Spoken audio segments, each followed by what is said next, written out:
Live from Fox 12 Oregon, this is breaking news. We're coming up on 9:30. We want to update you on the breaking news we've been following this morning as tactical teams surrounded a Northeast Portland apartment building after an armed standoff. People who live nearby are being told to shelter in place.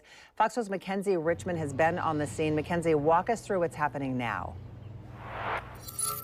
Well, the biggest update this morning, this hour, is that Portland police have now confirmed the woman who was being held hostage in an apartment complex right here behind me along Northeast 122nd Avenue has safely come out and is speaking with investigators. And officers do say she was not injured. No shots were fired.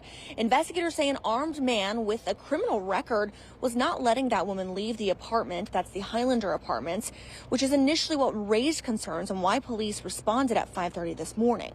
When I asked police about the relationship between the two, the suspect and that former hostage, they said they have their suspicions, but at this point cannot confirm exactly how they know each other. What they could tell us is that they are not strangers.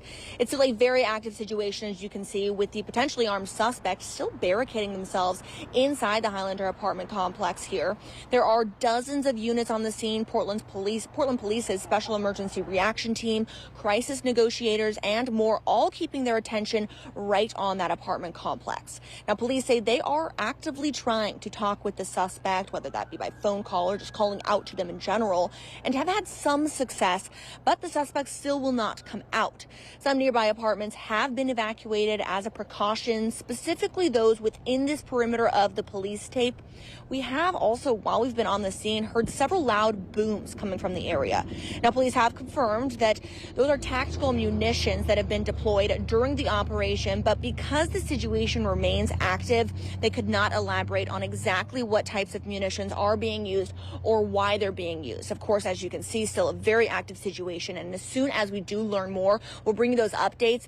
But again, there is a large portion of Northeast 122nd Avenue still closed off this morning, and I'll send it to Tony in the studio with a better look at how that could impact your morning commute. Tony? Thanks, Mackenzie. 122nd, very popular area through Northeast Portland right now. In case, as you pointed out, it's closed from Holiday up to Halsey. So to get around that closure, you could use 114th to the west or 128th to the east. Both of those run parallel to 122nd between Gleason and Halsey. So a good way to get around that situation. We do have another report of a car fire